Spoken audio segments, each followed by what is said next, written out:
N'ịga n'iru n'akụkọ ọzọ, nke a bụ mkpokọta ndị eji okwu ha agba izu, ndị dịgasị iche iche na ndị ọnụ na-elu n'okwu n'oge ha kpọkọtara ma sonyere Honorable Oliakụ Nnabuife bụ onye na-anọchite anya ọgbụnta vote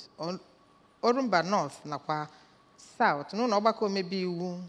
n'ebe ha nọ wee kene Chineke maka ọlụ ọma ya. Ọzọ ka anyị jee na studio anyị sonyere Ekene Chukwudi wetara gị akụkọ a n'ebe o zuru oke.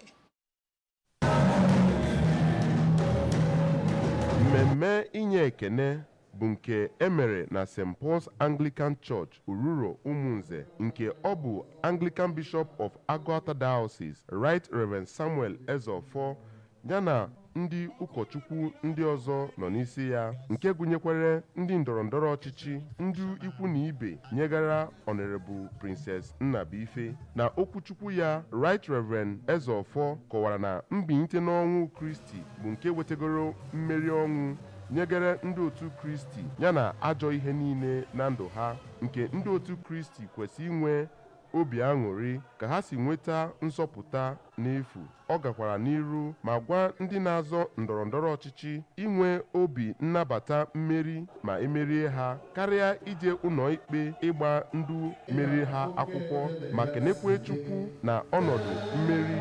nke Honorable Nnabuife. Na okwu ya na oge mmemme ahụ, Honorable Nnabuife bụ onye kelere Chukwu maka ọlụ ọma ya na ndụ ya yanakwa njem nke ndọrọndọrọ ọchịchị o wepụtara onwe ya maka ya, ma kwekwe nkwa na ọ ga-agba mbọ ịhụ na okpuru ọchịchị constituency ha bụ ndụ ga-elite elele na oge ọchịchị ya dịka ha si wee gbaa mbọ ịkwado ya. Ọ gakwara n'iru tokwe gọvanọ na-achị Anambra steeti bụ Chukwuma Soludo dịka mbọ ọ na-agba iweta ihe agamniru dị iche iche na Anambra steeti. Onye bụ spika nke Federal House of Representatives bụ Honorable Tujudeen Abbas bụ nke Honorable Sunday Umeha, onye na-anọchite anya Eziagụ Udi Federal Constituency, nọchitere anya ya na oge mmemme ahụ, kenekwere ndị Orumba North and South Federal Constituency dịka ha si wee nye nkwado dị iche iche nyegara onye na-anọchite anya ha, nke ga-ewetara ha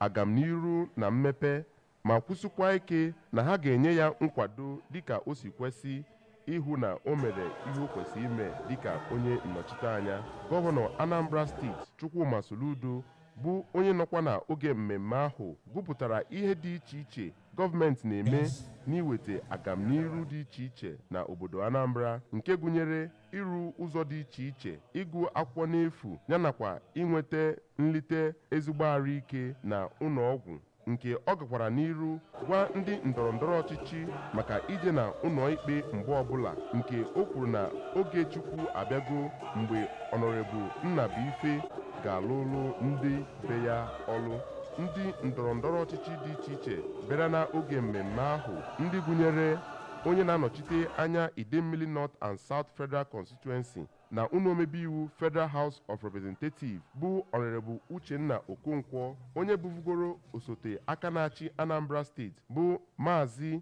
Emeka Sibodo, onye zọbugoro ọkwa ọchịchị gọvanọ na Anambra steeti bụ Maazị Valentine Ozugbo, yanakwa onye bụ onye ọchịchị nchere oge nke Orumba South Prince Sunday Uchendu bụ ndu gosiri obi aṅụrị ha yanakwa tokwe ezigbo mmadụ Honorable Princess Nnabuife bụ, ma kwụsịkwa ike na ha nwere ntụkwasị obi ebe ọ nọ na ọ ga-alụ ọrụ ya ọfụma dịka o si kwu. Ndị eze ọdịnala obodo dị iche iche